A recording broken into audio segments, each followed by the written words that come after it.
Hey, we're live. Hey, Ramon, how's it going? I'm good. How are you, Laura? Good, doing well, thanks.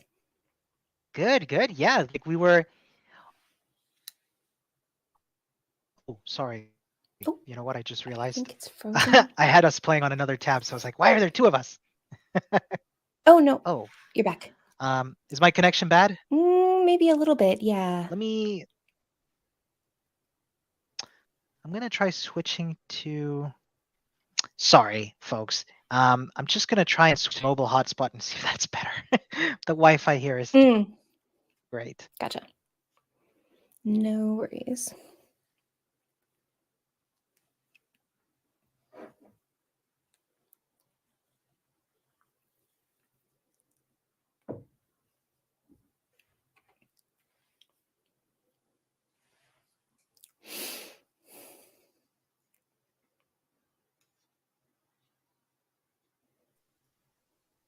Hi again. Sorry about that. Hi, hi. I hope this is better. Can everybody hear me fine? I can. And it's the visual lag is gone too, so all good. Oh, fantastic. Great. Yeah, so Laura and I were live not too long ago doing a little bit of book club stuff. So uh, Mm-hmm. I hope it's okay that I take a little moment here to plug the fact that we've got the book club running.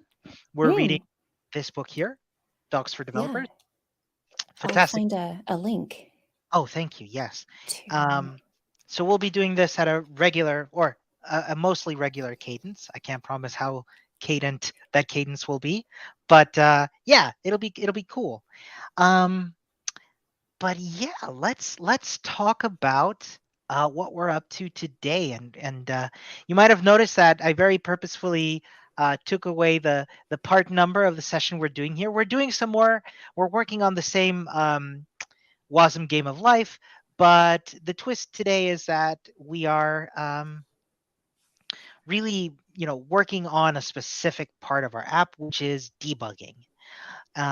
And if I may, I'd love to get, Laura, I'd love to get your, how can I put this, your experience with your opinions on debugging in general, if I may.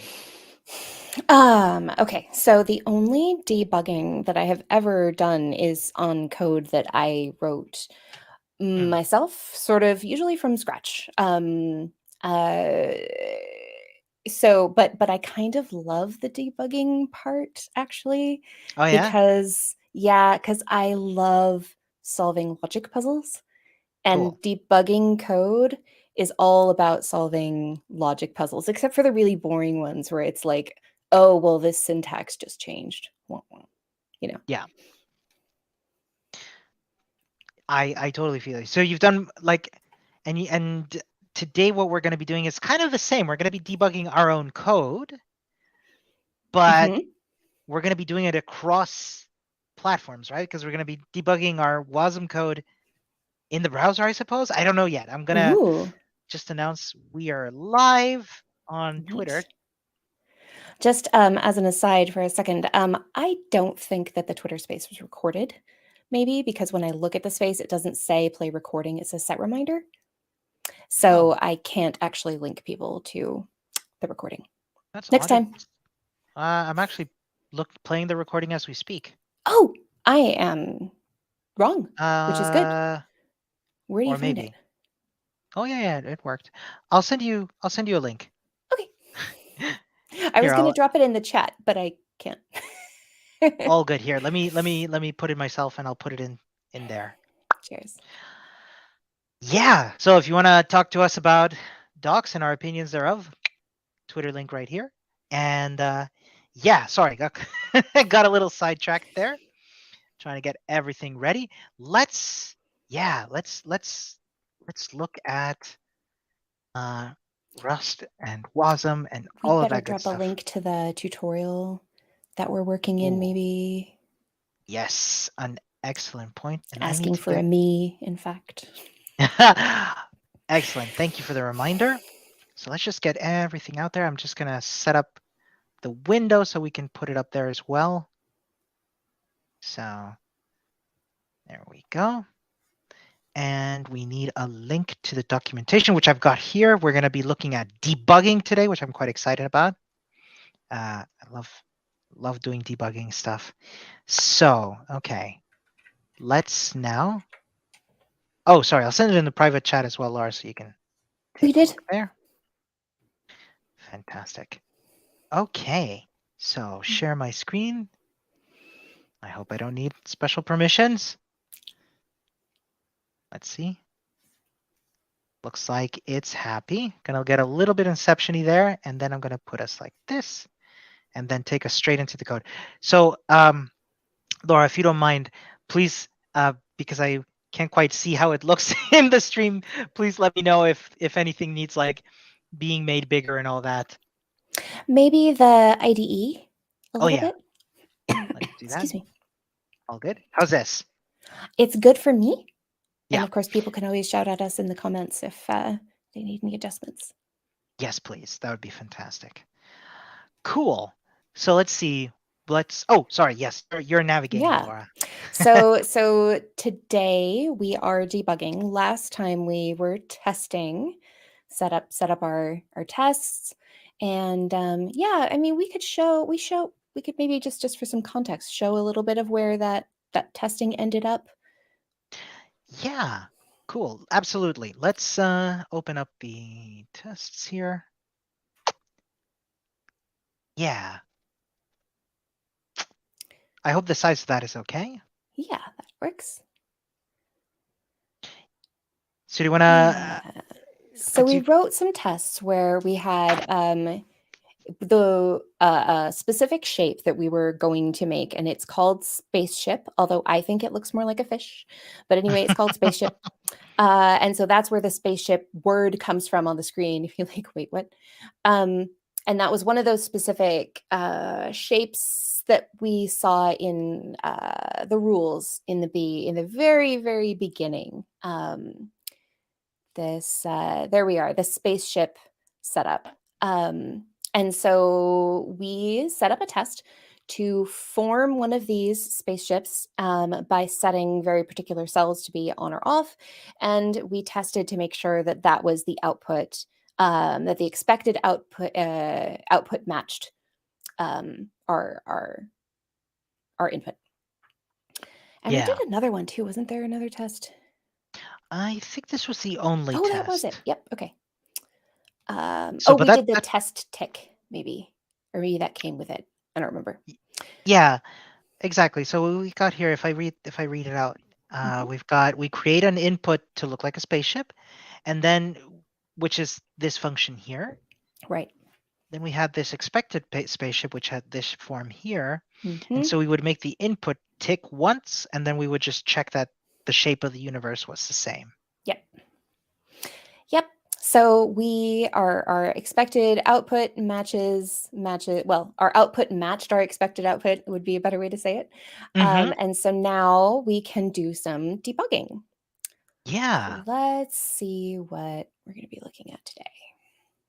Just expand this a little bit so we have some. So we want to have some debugging tools in our belt for when things go wrong. And we could read the reference page listing just to get an idea, superficial idea maybe of what kinds of things we might be running into. We have debug symbols. Interesting. What do the debug symbols look like in Rust? What a good question. If you don't have when debugging, always make sure you are building with debug symbols. If you don't have debug symbols, then the name custom section won't be present. The name custom section won't be present in the compiled Wasm button. And stack traces will have function names like, okay.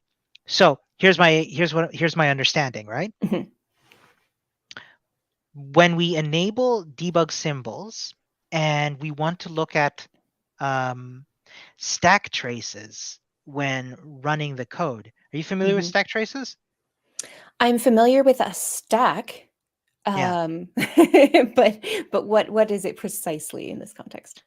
So a stack trace is you know how when you call a function from within a function, from within a function, from within another function, which goes all the way up to a main function, this hierarchy, this how would you call it? A spelunking of going down different functions. That's called a stack trace. And so like being able to Mm. visualize those and see like, okay, the main function called this function, which called this function, and all the way down. Um, Mhm. those are visible. Those are you can those are observable by enabling debug symbols. If you disable them, you will have a smaller Wasm binary, most likely. However, instead of having function names like get universe or tick when debugging, right? Mhm. Get cells, you will instead see something like this: Wasm function 42. Mhm. Does that make sense? Yeah. You know, just as a little aside, that 42, when I was a baby coder, there was something where a function called 42, it was instantiated, it was like a randomizing, it was a seed, that's what it was a seed, and the seed was set to 42, and I Yeah. spent hours trying to figure out why it was 42. Oh I no. mean, hours. And I finally asked on the help forum, I was like, okay, why is this thing 42? Because I had actually wondered, because I haven't read that book, right? Yeah. But I've heard 42 is what? It's the key to life, The the answer to life, the universe, or universe, and everything. something. Yeah, there you Yeah. go. And then I was like, but nobody would use that as a reference because not everybody's read that book. Yep. Yep. It's But no.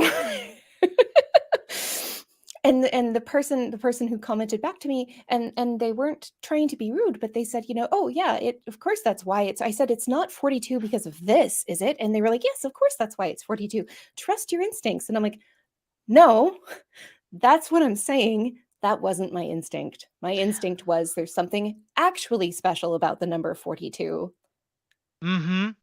And and there wasn't. and I'd love to join you on that soapbox if I may, because I think the same can be said for things because these are fun little in jokes, right? Which Mhm. and don't get me wrong, I enjoy it. Yeah. I remember going to I remember going to a conference that always took place on, and I don't even know what the date is. It's like the international Take a Towel with You Day, right? Okay. Which is another reference to the thingy Guide to the Galaxy. Oh, I would never have gotten that.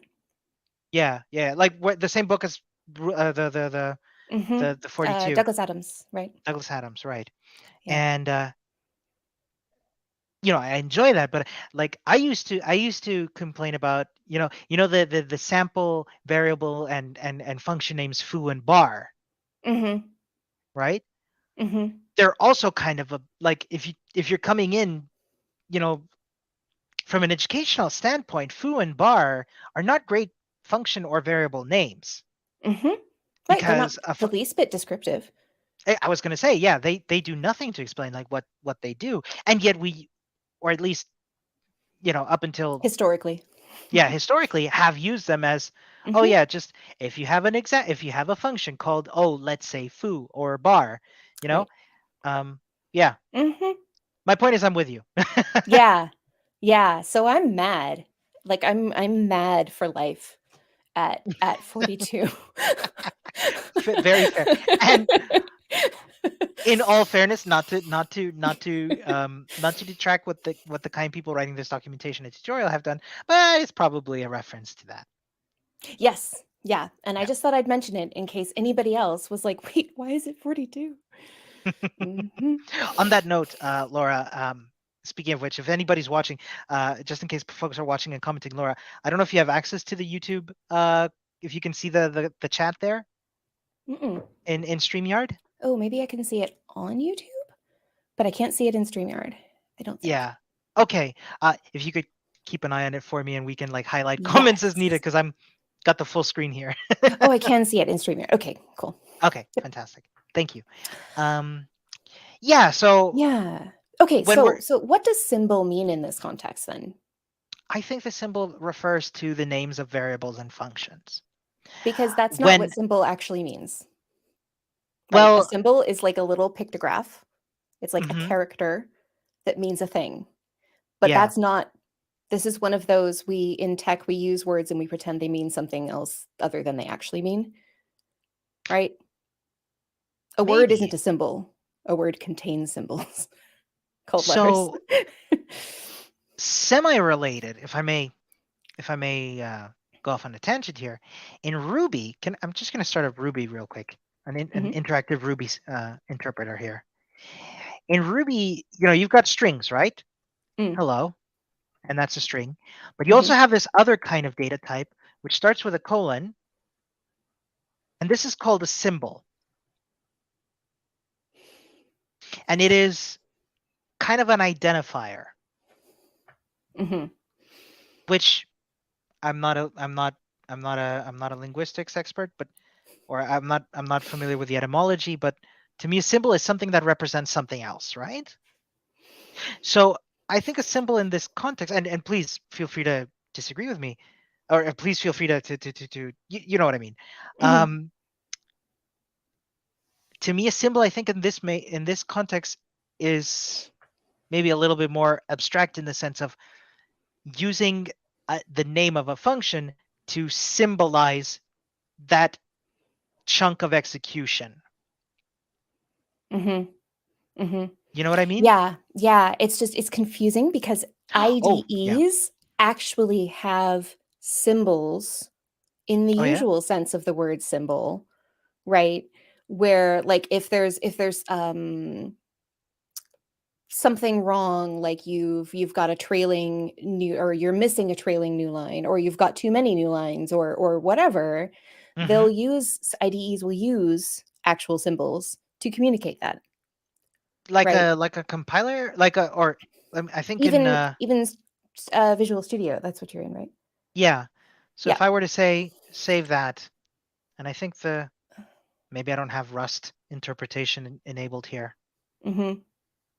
but I would think it would complain to me that I'm missing a semicolon. But that's what you mean, right? It would That's exactly what I mean, and that's yeah. right?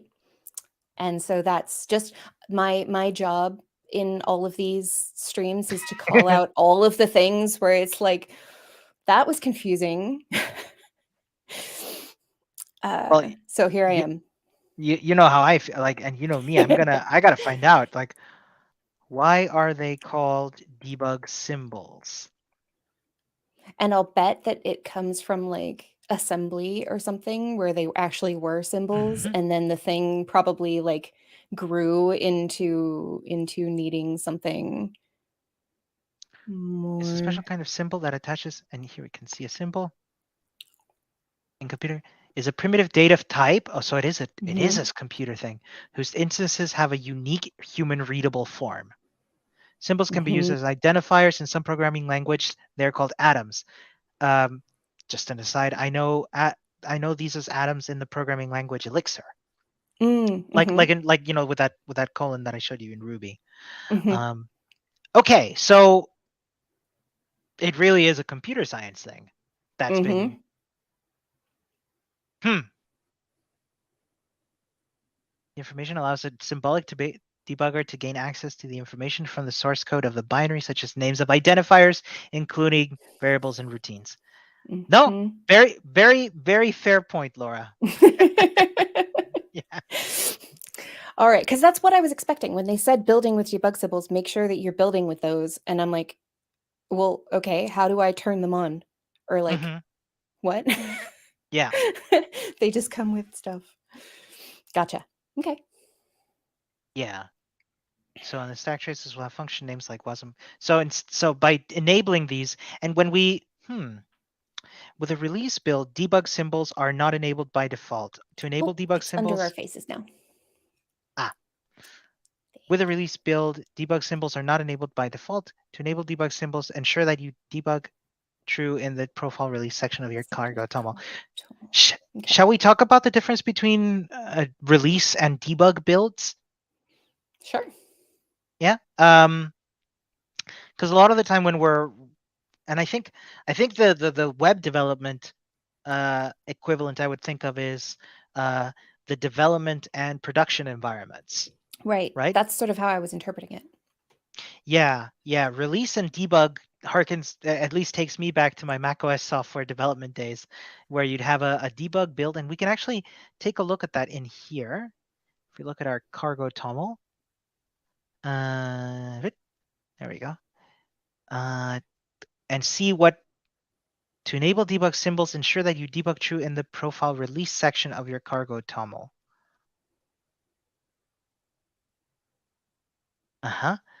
So we don't actually have that enabled anywhere. Mm-hmm. So going back to the instructions, oh no, whoops, I got a little mixed up.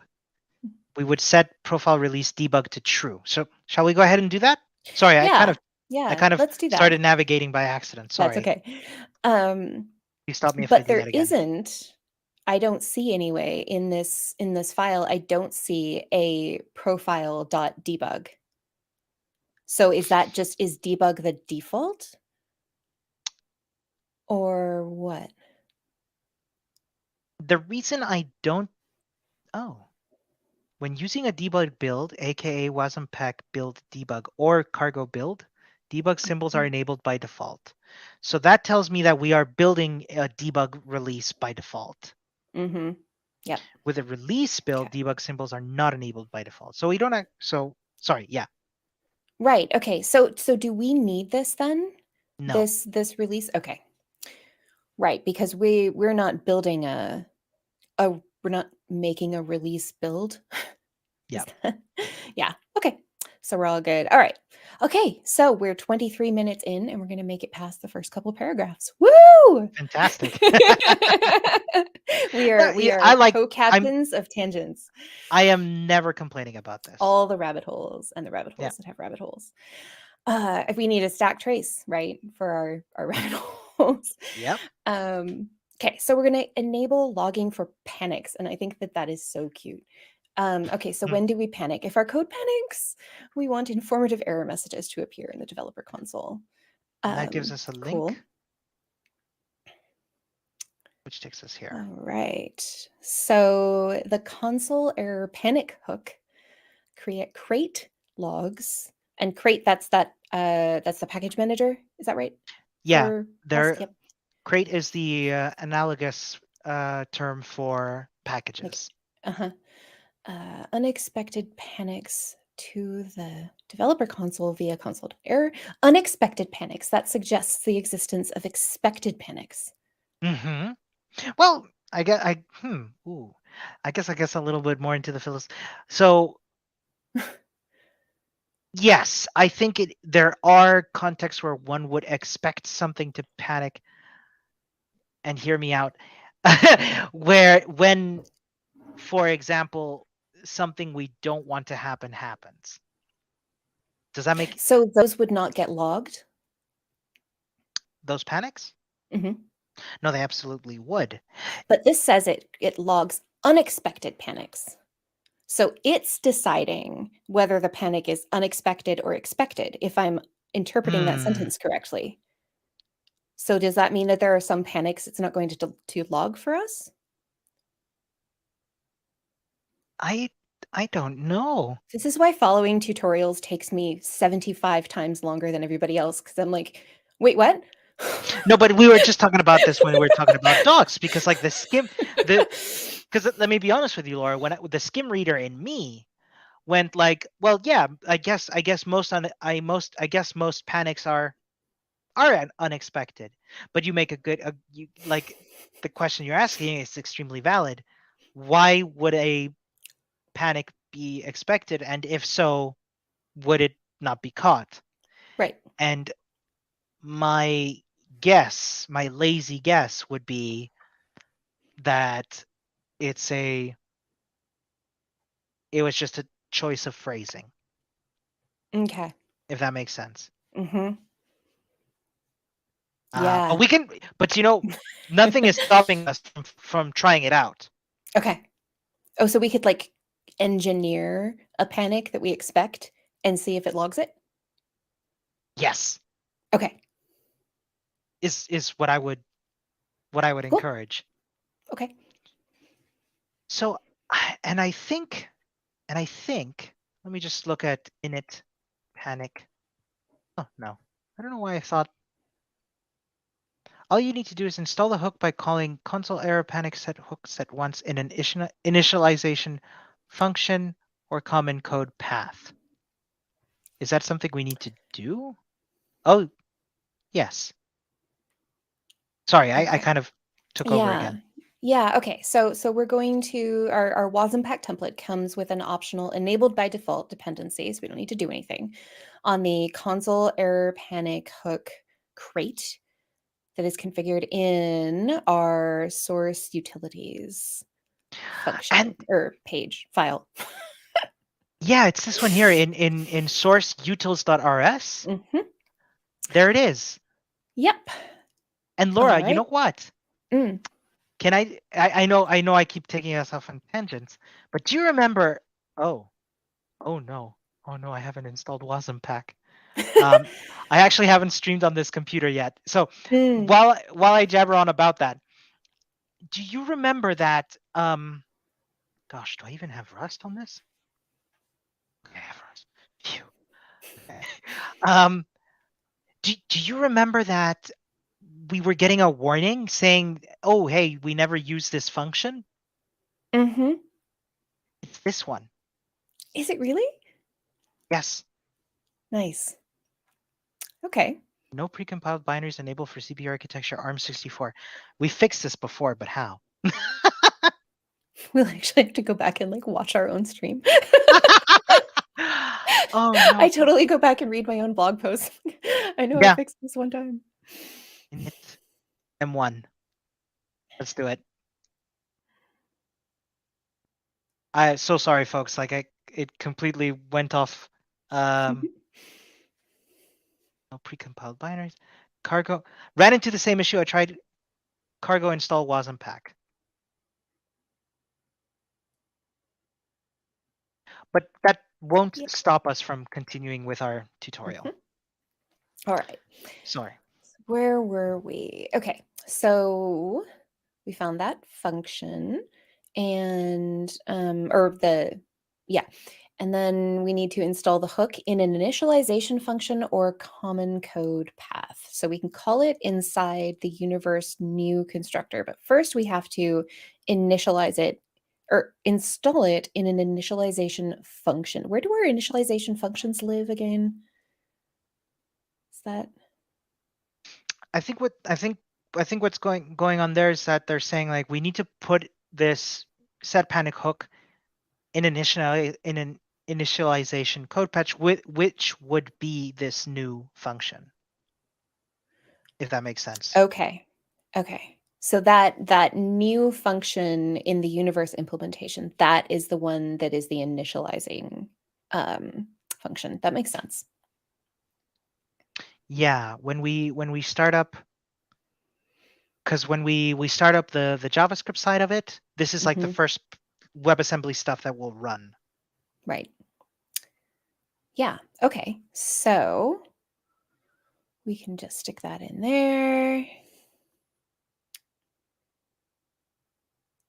And they didn't actually tell us. So it's good that you knew how to install. I like how it says, all we need to do is install the hook. But, oh, it does say, okay, yeah, there it is. Utils set panic Oh, sorry, hook. should I Okay, scroll cool. down a little? No, that's okay. I just missed it. Yeah. Okay. And All good. so we've initialized or we've installed it in the initialization function. And now that we've done that, we Yeah. can call it from inside the universe new constructor, which is Mm-hmm. in, where is it? It's, You mean where are we calling it from? yeah, that universe new constructor that's in, oh, wait a That's second. Okay, hang on. Can you scroll back up a little bit? sure.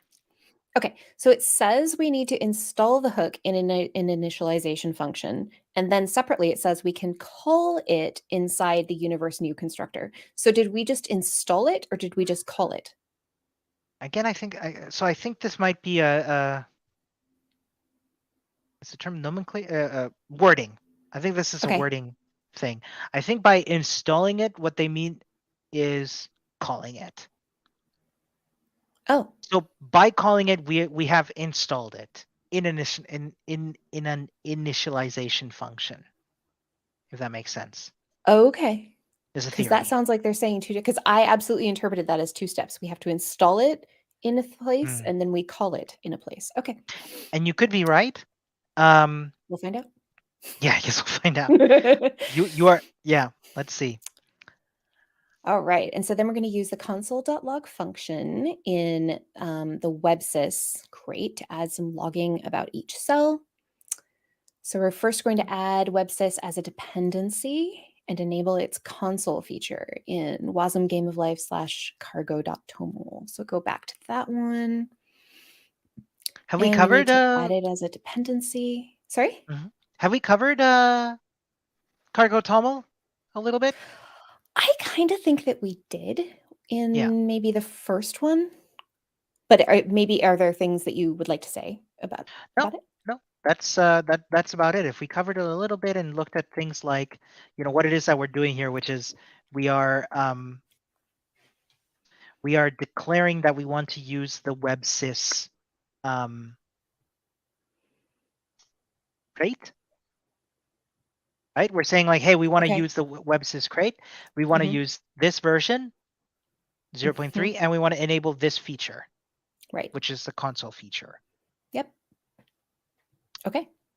Cool. Actually, I really like the naming, the nomenclature in Rust for cargo is cargo the package manager Yes. and the packages are referred to as crates? Yeah. Okay, because that is awesome naming, right? Because Mhm. if you're shipping cargo, what is each piece, each little container? It's a crate. And then what's in the crate is like stuff, right? So Mhm. what we're saying is we're going to open up, we're going to go into our cargo, we need to look at this crate and we need to get out, this thing and use this feature of the thing. And so that is spectacular naming. That's I way agree. better than like npm. Node packet. Yeah. Yeah. It's I like it's I it's much more evocative. I Gives you a agree. picture. I I love agree. it. I agree. No, Ruby does something similar that calls them gems, which is Oh. fun and whimsical, but in all fairness, not as, let's say, Mm-mm. metaphorically descriptive as crates Yeah, and yeah, because I cargo. wouldn't think to get something out of a A gem gem. Yeah. except like pieces of it that like I Shards. don't even know. It doesn't sound fun anyway. Mm. Yeah, okay, so we've got our dependencies set up, and for ergonomics, we'll wrap the console.log function up in a print ln style macro. So I'm interpreting this ergonomics thing to be like it's going to make it easier for us to read it. Yes. So yeah, okay. So let's do that. RS. So first thing we're gonna do is, sorry, I keep doing Yep, this. I'm so sorry. it's no worries. All right, so we're going to start logging messages to the console by inserting calls to log in Rust code. So, for example, to log each cell's state, live neighbors count, and next state, we could modify wasm game of life /source /library rs like this. Okay, so we're going to set up a maybe. Oh, right. Okay. So that because we hadn't actually got that yet. I jumped ahead. All good. All good.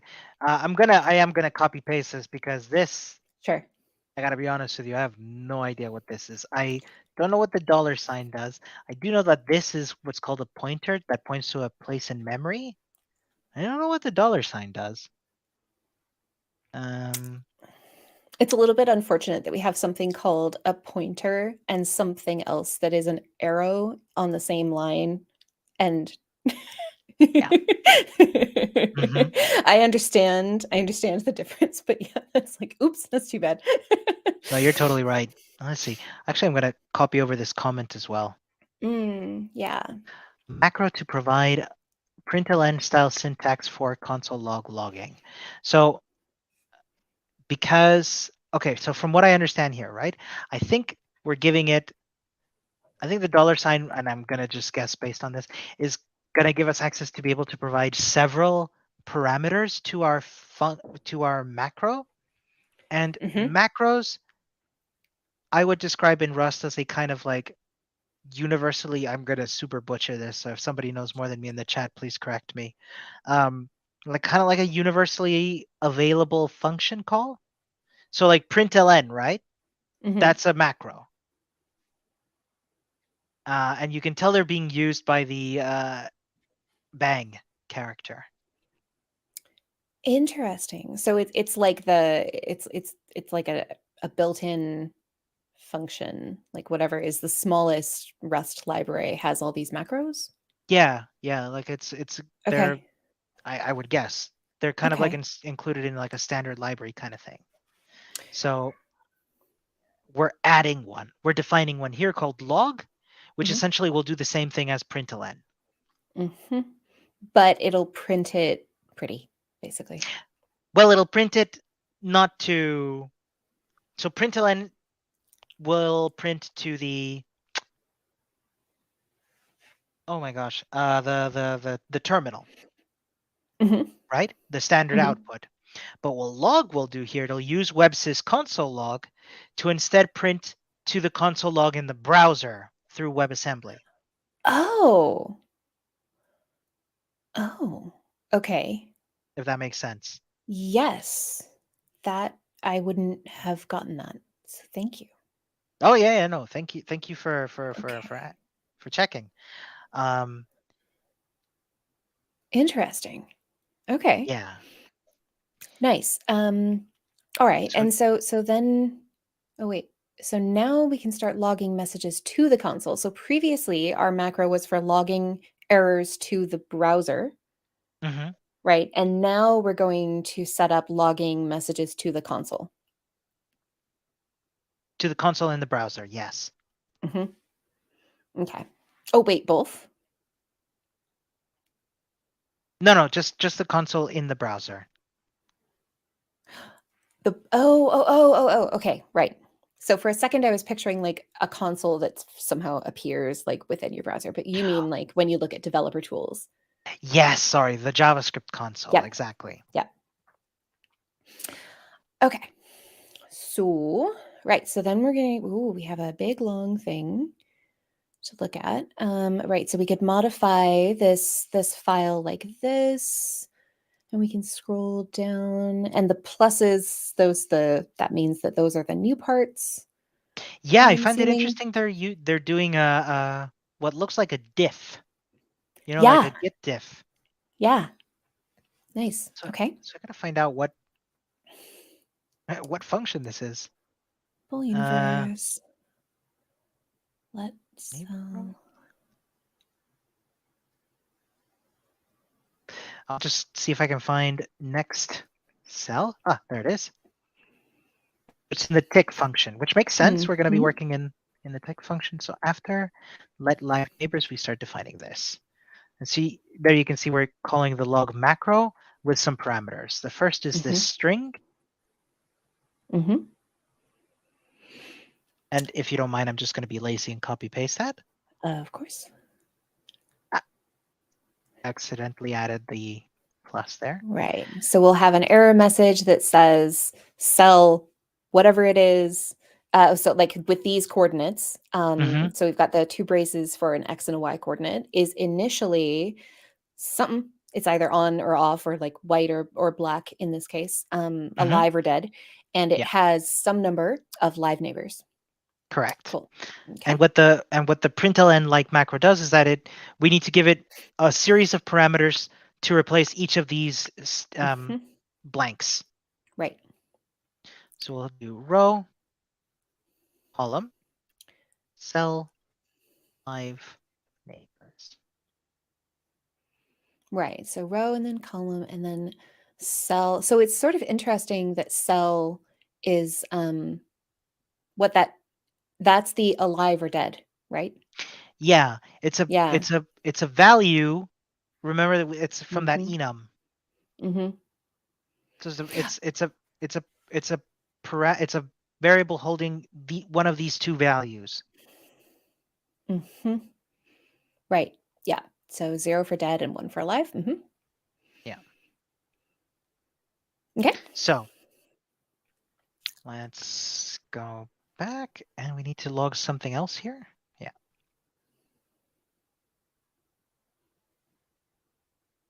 We're going to log.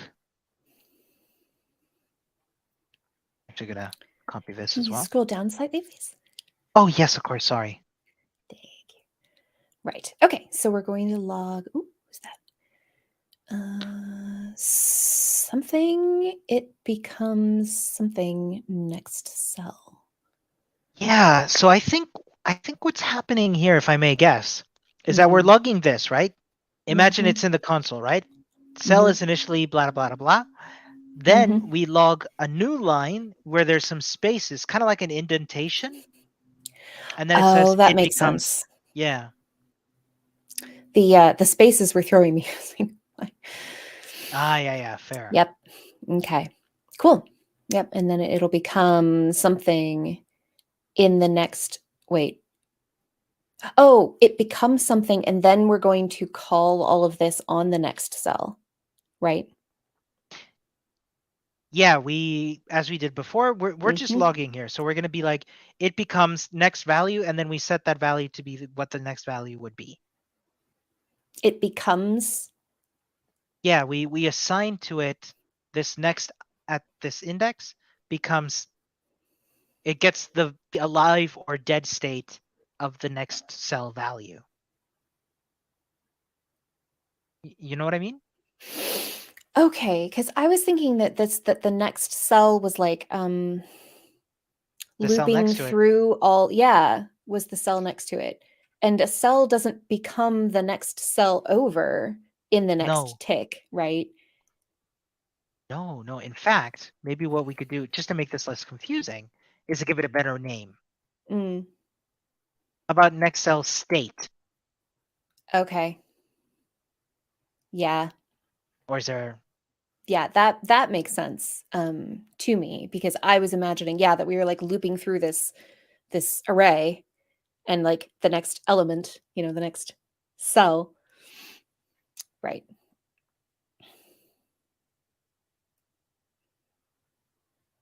Cool. Yeah. Okay.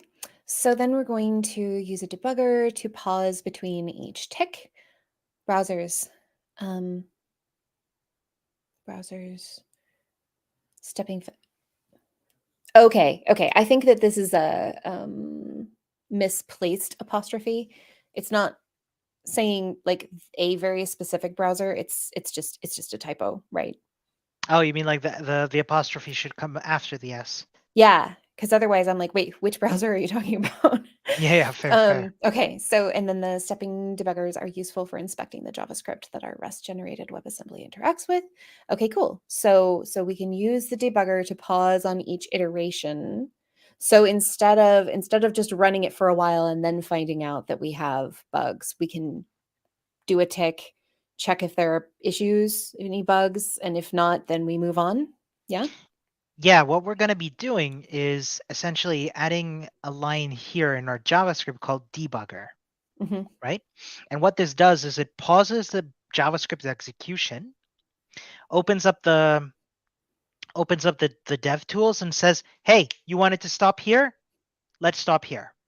You can see a screenshot of it here, but we're going to see it in better detail when we run it. But see, you can see, actually, please let me know, Laura, if the zooming is working. No. It is not? Okay. Oh, never mind. okay. When you got in really close, it's fuzzy. Yeah. It sort of gets bigger, but it also gets fuzzier, and so. Never mind. We'll do that when we run the code. But what you see here is the debugger's showing like the exact moment where it stopped. Okay. And we're going to be doing that. Actually, we're going to be doing that now.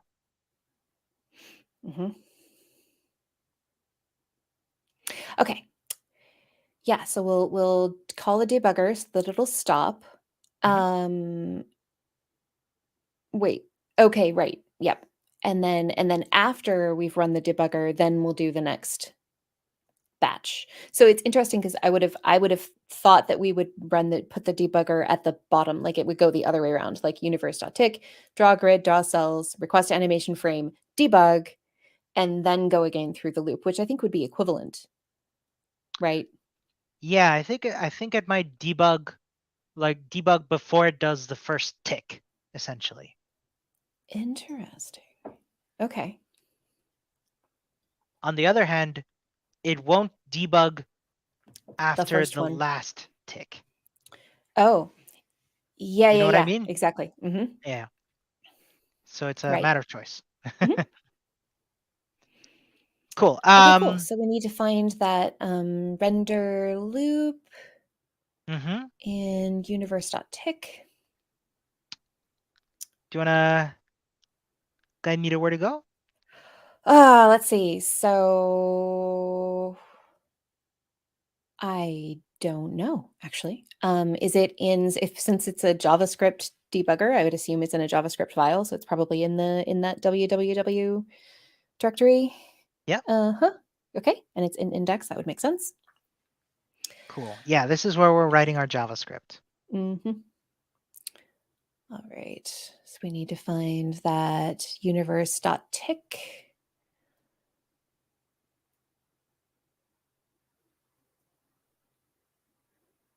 Mm-hmm. Okay. Looks good. Yes. All right. Okay, and that provides us with a nice little checkpoint so we can see what's happening. And then we have some exercises. Should we make sure that this like runs? I think so, yes. Do you remember how to run it?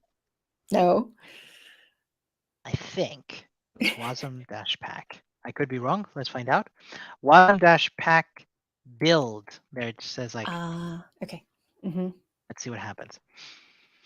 Error at execution. Failed to parse manifest at cargo toml caused by feature default includes console error panic hook, which is neither a dependency nor another feature.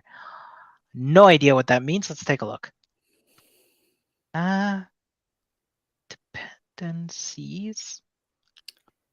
Does it say what line it failed at? No, I guess not.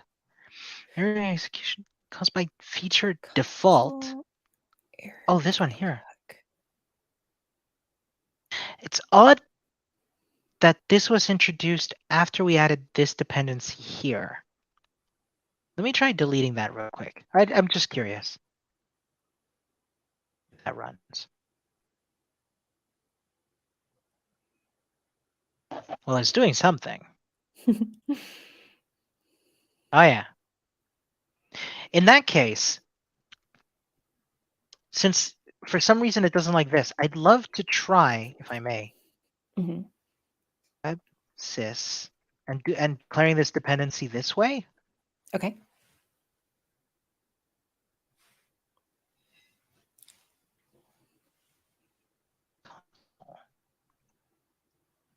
Maybe it just doesn't like that way of defining the. It seems to have worked. Okay. So it needs to. Oh, hold on. Did I forget to install one of these dependencies? We installed Wasm. Oh no, never mind. It's doing its thing. Fantastic. Yeah, there you can see it. There you can see compiling WebSys. So that seems to have worked. It needs to first install Wasm bindgen. Yeah, folks, if you're watching and you've gotten further than us, I'd love to know like how this experience has been for you as well, and whether you've tried other stuff with Rust Wasm in general. Okay. Yeah. Cool. Yay. Ready to publish. All right. Cool. But did you notice, Laura, that warning that we're not using the panic thing is no longer there? Yay. Success. Using Nice. all the things. Let's see. Are you down to do some of these exercises? Well, first I'd like to try it out. Mm-hmm. I think it was npm install. first? We need to run the web server, right? Right. Getting ahead of myself. All good, all good. So it's doing all the things here, and then we can, once we confirm that it's like, pausing the execution to show us, then I think we can try out the exercises, which I'm very eager to do. Mm-hmm. While this is thinking, I just want to say that I appreciate your patience with my reading things very literally and getting caught on things and figuring them out. Oh, I Laura, really no. If appreciate anything, that. I appreciate. So one thing, this is something, that I learned a long time ago when working with people who have a different level. Either have, that have different approaches to programming than I, and that is something that I unfortunately wish I did more, which is to question things. Mm. Um, Mhm. One of my favorites, and I think I've probably told this story before, so I apologize if I'm telling it again. But one of my favorite stories that I've ever told is I used to teach kids to make games, right? Like to make computer games, and these are like 11 to 16-year-olds, right? Mhm. And I used to teach them to make two-dimensional games using like to draw things with coordinates, kind of like we did with the canvas, Mhm. right? And Mhm. so I would tell them, you have an x coordinate, you have an y coordinate, and when both of these are 0, the origin is at the top left of the screen. Ooh. And as you might be wondering, and the kids definitely wondered as well, they said, hey, hold on. In math class, we learned they didn't call them Cartesian graphs, but they Right. learned that the origin's at the bottom left. Why is this Yes. different in this? And I had always taken for granted that it was at the top left because I guess that's the way things are. But no, when they questioned me, I was like, do you know what? I don't know. Let's go find out. And so we looked it up. Mhm. And do you know why? It's actually because of the way old monitors. Are you familiar with CRTs, Mhm. cathode ray tubes? Mhm. If you slow those down, I'm talking like 10,000 frames, like 10,000 images per second, high speed camera, to really see how the pixels are being rendered. You can actually see they're being done like line by line from top to bottom, left to right. Mhm. So Mhm. they go like like Mhm. really, really fast, faster than we can Mhm. see. Yeah. But so they start at the top left, Mhm. and that's Yeah. why most and questioning things like that I find to be super valuable. Yeah. Yeah. Well, and when words don't mean what I expect them to mean. I mean it's kind of a people might think, okay, well, we don't need to be that specific and Laura just needs to like get over herself or whatever. But there's more than one person like me. Right. And in terms Absolutely. of recognizing neurodiversity and so on, like it's stressful for me when a word is used in a way that is not the way that I understand the word to mean. And like I can learn, the word, whatever can mean more than one thing in one context. That's fine. Yeah. But especially in a learning context, it's stressful. Like we were talking about in the Twitter space earlier today about Yeah. greater than zero stress and so on. So yeah, but there's more than one person who reads things very literally, and so it matters. I mean, yeah. No, you're absolutely right. And the thing is that beyond that, everybody benefits from questioning these Mhm. things. Well, Everybody and like benefits. from more explanations when a word is being used in a way that's not necessarily totally intuitive. Yep. Um, that yeah, there are no downsides to going for extra clarity. I still haven't quite cleared up in my mind what the difference between yak shaving and bike shedding is. I think we've talked about this before on stream. Oh, I don't know either. All I know is I'm being told to shelve this to put this topic on shelf for now because we got to move on. I was like, all right, Right, fair. right, Let's right. let's uh let's shed the yak and and paint paint the bike. Right, Sorry. right. Um, Yeah. All right. So what do we so have going on here? yeah, so I started up the app, right? Mm-hmm. And I'm sorry, it's a bit large and difficult to see. Actually, I know why this is difficult. There we go. So you'll notice we've got a blank screen here, and our source is opened up, and this line debugger is highlighted. What's going Mm-hmm. on here is that execution stopped. Right. So like it's not going to move from here. Mm-hmm. And this is actually kind of interesting because like right now the console is stopped there. You can see it says debugger paused, right? Mm-hmm. Oh wait, no, I can't see it because I think it might have been Oh, below our faces. do you know what? Let me. Sorry, folks. It's gonna get a little bit dizzy. I'm gonna hide our faces for now so you can see. You see there it says debugger paused, Mm-hmm. and that means that the execution right now is currently paused. Right. Everything has executed until this line of code here. Now, Mm-hmm. and this is kind of counterintuitive. We still have access to the console. Why We is that still have counterintuitive? in my opinion, this is to me at first this was counterintuitive because execution has stopped, but I can still do stuff in the console. Although, I I can mean, still what it actually says is not that execution has stopped, but that debugger has stopped. see I would have interpreted this as the debugger has paused the Like the execution. the debugger caused the pause. Yes, like Okay. paused by debugger. In which Um, case, you ought to have a hyphen in between because debugger is modifying paused. But anyway. very likely, and I mean besides the fact that the debugger, because I would argue that the debugger is currently running Uh-huh. because Okay. if that makes sense, Okay. because we're currently debugging. Now, what I wanted to say was at this scope, right? We are inside the scope of this render loop function. Mm-hmm. We also get access to everything in there. So I have access to the universe. Mm-hmm. Okay? In fact, I can go universe dot get. What functions do we have access to on the universe? Do we have any? Do we have like get width or something?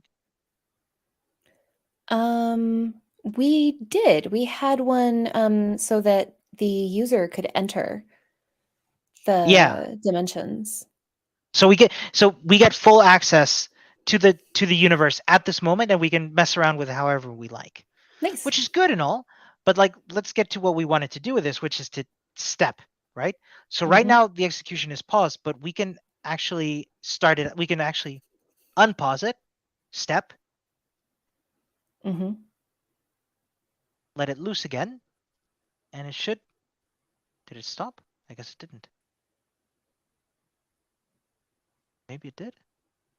Oh, we got an error. Universe.cells is not a function. Oh, we got an error. Universe.cells is not a function. That's at line 44 of what? Cells? Index. Oh, here. Cells pointer is equals to universe.cells. Uh-huh. And Is it saying, is it a capitalization issue? Like, is it supposed to be capital U? I don't know. Universe.cells. I think it's because it should be universe.getCells. Okay. Oh, no. No, check it out because it's, And self.cells. yeah, I think we should have access to those cells. Could it be, this is out of date? No. Well, this is what debugging gives us access to. Uh-huh. The ability to Okay. figure out why. Because it tried to draw the cells, Mm-hmm. but universe.cells was empty. Let's make a new set of cells. Universe.cells is not a function. Well, yeah. And you think it's not the case that the problem is just that it's a lowercase u instead of an uppercase u? I don't think so because I don't think so because like the uppercase U is the struct. Where did we make here? Okay. Universe.new. Yeah. Okay, right. Okay. Yeah, I thought we were using it, but we are. Okay, never mind. So universe dot. Oh, could it be? Could it be? It's not a function. Oh. How did it work before, I wonder? Maybe it didn't. Oh. We got an error again. Let's see. Console. Universe.cells is still not a function. Hmm. Did this do something? Maybe I need to restart. Maybe I need to restart this, huh? Maybe.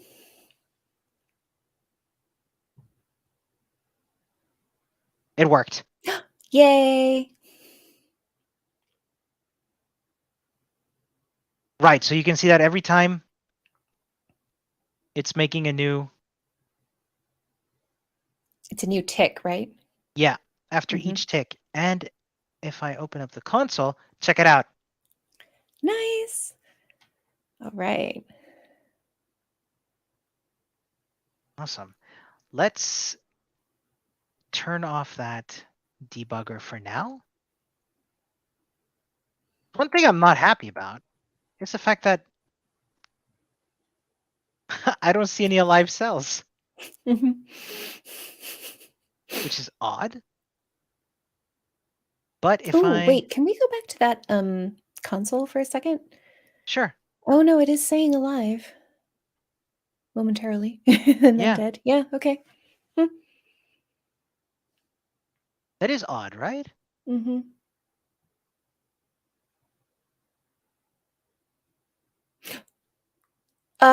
Okay, so when it was complaining, it was complaining about the reason it was in the draw cells. Before Yeah. you fixed it, it was draw cells that it was unhappy, like on behalf of. Yeah.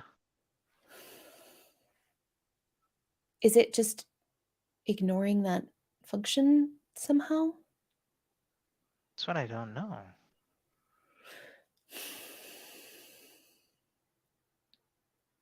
I'm going to try something else. Let's try console logging. We're going to debug this, Laura. We're going to debug this live. It's going to be great. Oh, I'm excited. We've stopped here, right? Mm-hmm. So we've got an index. I go back here. Index.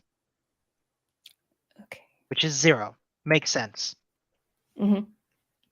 What is row? Row is 0. Call is 0. Okay. Right? Mm-hmm. Cells is an array of a bunch of zeros. Look at that. Mm-hmm.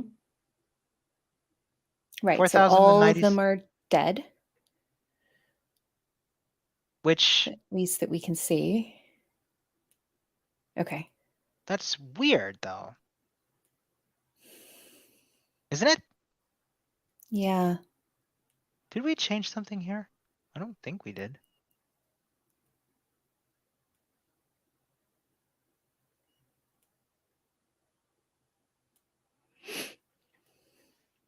We changed something in tick.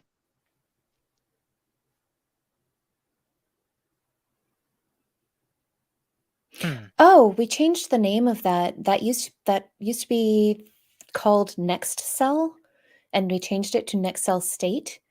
Did we change it everywhere? Good question.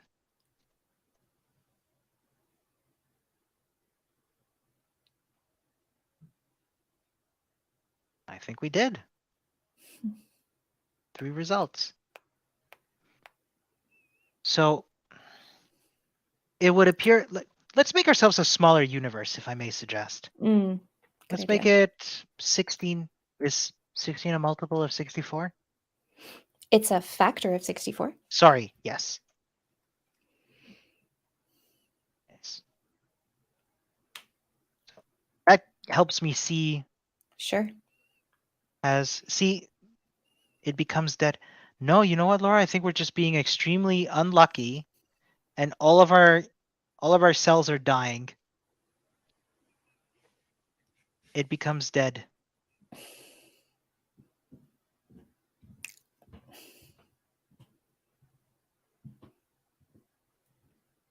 You know what I mean?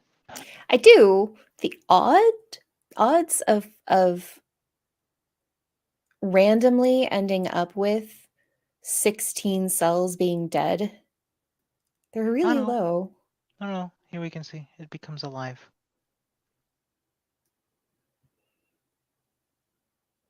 So let's just do a next. How do I?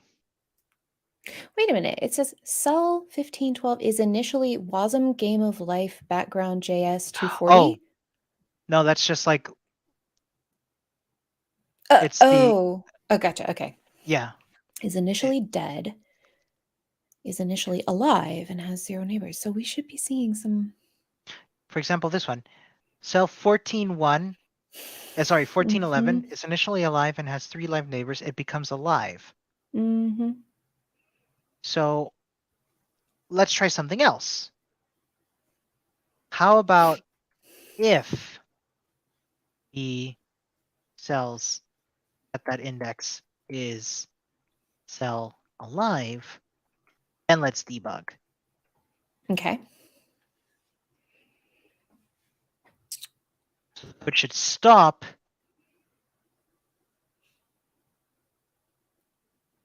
Oh, look at that. How weird is that? It becomes alive, But it's never stopping. but it's never stopping. Is it cell.alive? Let me see. Yeah. Okay, so that was if cells index. So we pass in the index to The array of cells? yeah. It's kind of hard to debug this with so little screen real estate. Sorry. Yeah. Okay. So if the cell at that index is alive, well, if it's dead, it should stop constantly, I guess. Mm-hmm.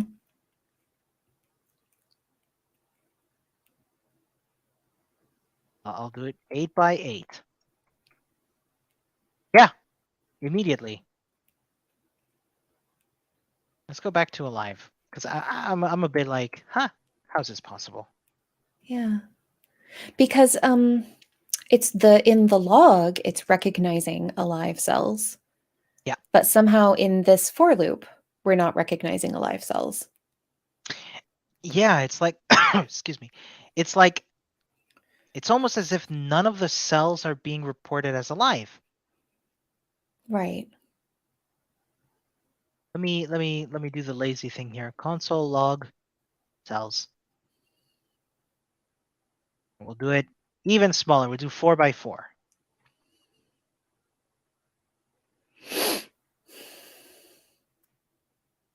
Yep. Right. So those are all zeros. So those should be all dead. But they're not. It becomes alive. Sorry, just getting comfortable. Mm-hmm. Okay. Cells. Somewhere, some information got lost. Universe.tick, draw grid, draw cells. That looks good. We tick. What could we have changed here in our tick? Live neighbors. And this is good. It's telling it how to do it. Next index. Self.cells equals next. Wait a minute. Where are we calling set cells? We're not, are we?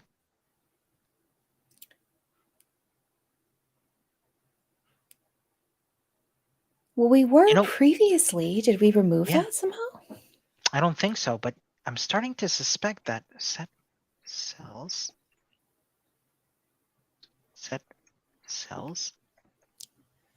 That's only getting called here. What changed in our new universe? Nothing. We randomly assigned cells to be either alive or dead, and then we return that universe. Mm-hmm. Oh. You know what I want to try? Hmm. Because I forgot we have this render. So what if I set a debugger here? My 8. And let's look at that console. So universe dot cells. That. Oh, cells. Yeah. It's oh, hold on. That's it. Oh, because we already said, oh wait, yeah, cells pointer is already referring to universe.cells. Yeah. Right? Universe dot cells is not a function. Why would universe dot cells not be a function? How did we does that? Draw cells, draw grid. Where's our draw grid? Draw grid.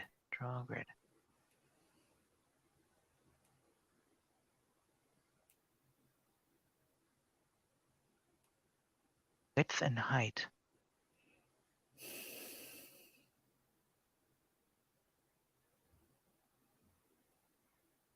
Okay.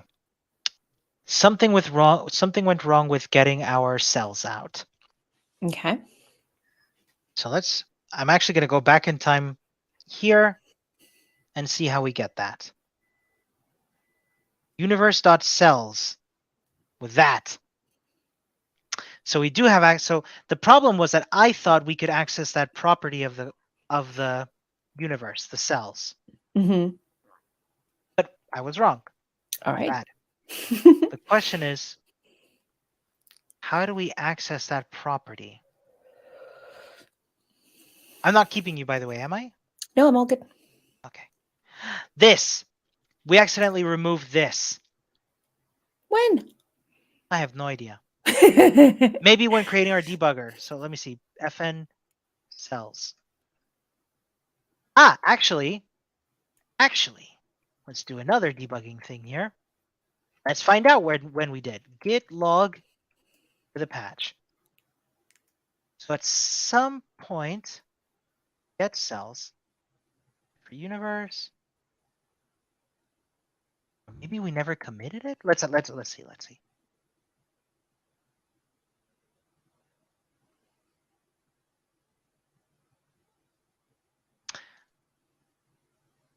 We never had that function, it seems. Oh. So I guess we never needed it before. yeah, which is weird. Yeah. But cool. Mm-hmm. That means we can fix this. So we can make this a public function called cells, and that actually fixes it for us. I hope what just happened makes sense. Yep.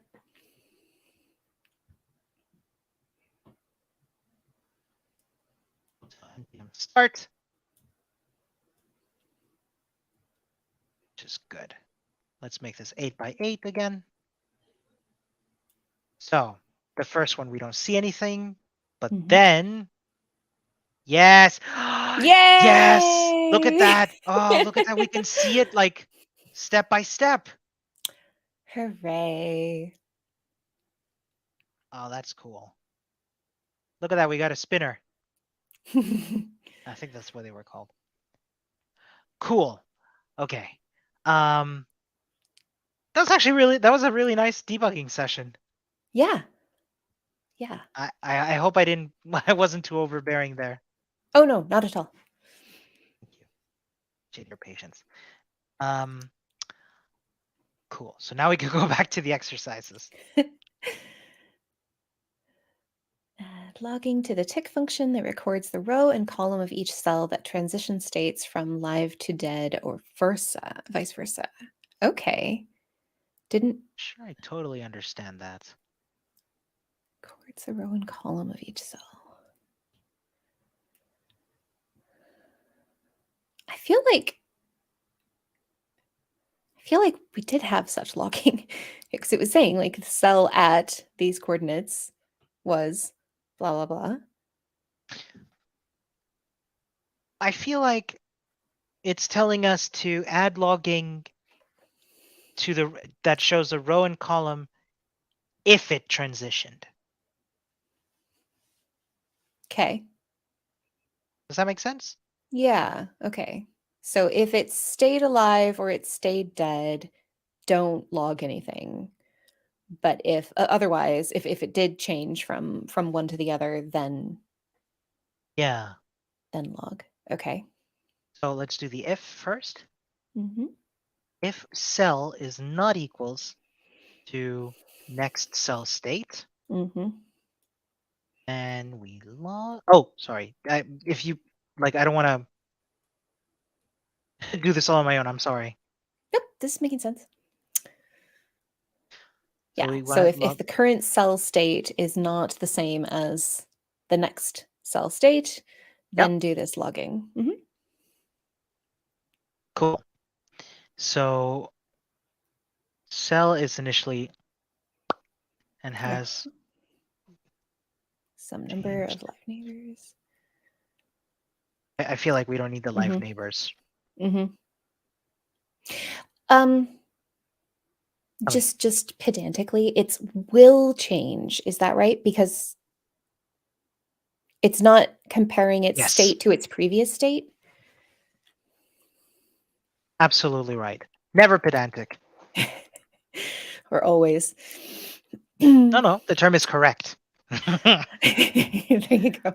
See, this is why I majored in math, because you're required to be this precise. And so it's like, it's this huge relief to me. Yeah. Oh, right. There we go. Cool.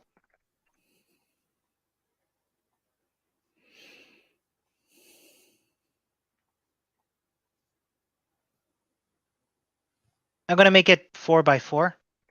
All right. That was short-lived. But look at that. Uh-huh. Great. Wait.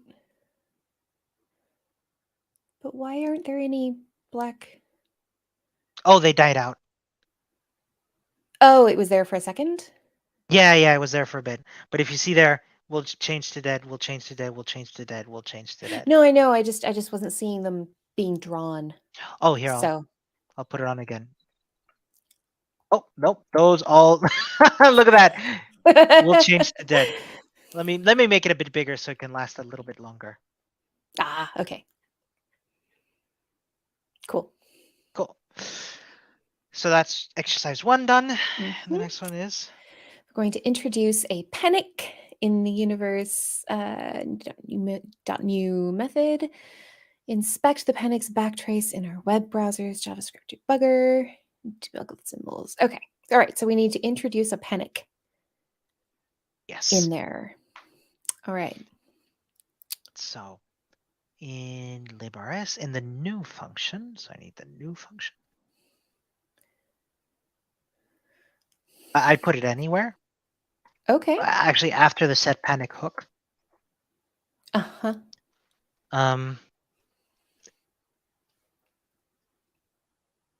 I hope that's fine. Error emergency. I'm happy to change it. Oh, it works for me. Okay. So I'll recompile the Wasm pack. Oh, I will not compile. Could not compile was due to two warnings. Oh, Oh, yeah. Oh, did you Love the need a Rust. semicolon? Love that Rust compiler. It's so. I love that it puts a little arrow there to be like, hey, put a semicolon here. Yeah. There we go. So go back to npm start. We'll make this, actually, it doesn't matter. So it didn't start.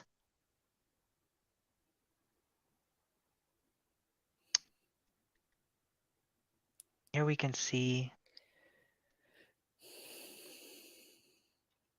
function, like we got panicked at error emergency at librs line 65. You can see it there. Mm-hmm. Are we not And supposed to pass our own error message to it? what do you mean? Well, we gave that panic. Is that a function that panic? What's it? It's a macro. Panic macro. We gave it an argument. I mean, are they still called arguments when it's a I macro? think so. I think And so. we gave it, and the argument that we gave it was a string. Yeah. Is it not supposed to take any arguments? Because it That's what. didn't in their example. It just said panic with empty parens. Oh, I don't know if you can. Let's try it. No idea if this works. You can see it there, right? Mm-hmm. Error emergency. So I've started it up again. That says panicked at explicit panic. Still line Interesting. 65. And there we can see the stack trace. And there's function.new. Mm-hmm. Oh, we can even see like which Wasm files it panicked at too, which is pretty cool. Uh-huh.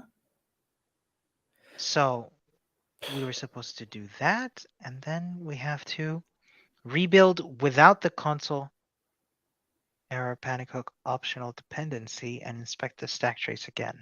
Okay. Not as Okay. useful. Okay, so this is just let's see what it would look like if we did things less well Yes. and observe that it's not so fun. Okay. It's like we were talking about in the Twitter space, a counter example. Yep.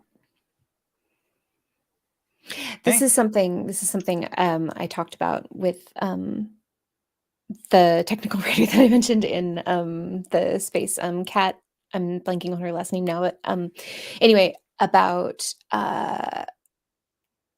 oh shoot, what was I going to say? What just happened? We had. I have completely lost my train of thought. I'm sorry. We were talking about counter examples. Yeah, no, it's gone. Oh well, I'll let you know if it comes back. Sure. No stress. So we can see here it panicked again, but notice not giving us much of an example. We've lost the line in Rust, Mm-hmm. and we lost pretty much all the info. Oh, I figured it out. Oh yeah. If you go back to the exercise, Oh yeah. I remember what I was going to say.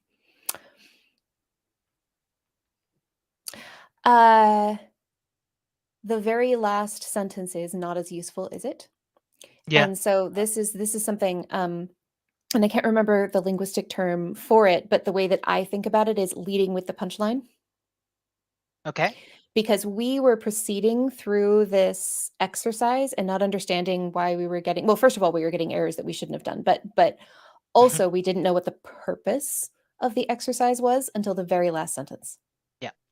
Right. And so instead of like a way that we could say it would be like, let's see how much more useful it is to do it this way instead of that way. And then, you know what I mean? Yeah. And that's something that I've been trying to keep in mind with documentation is like leading with the punchline. Love it.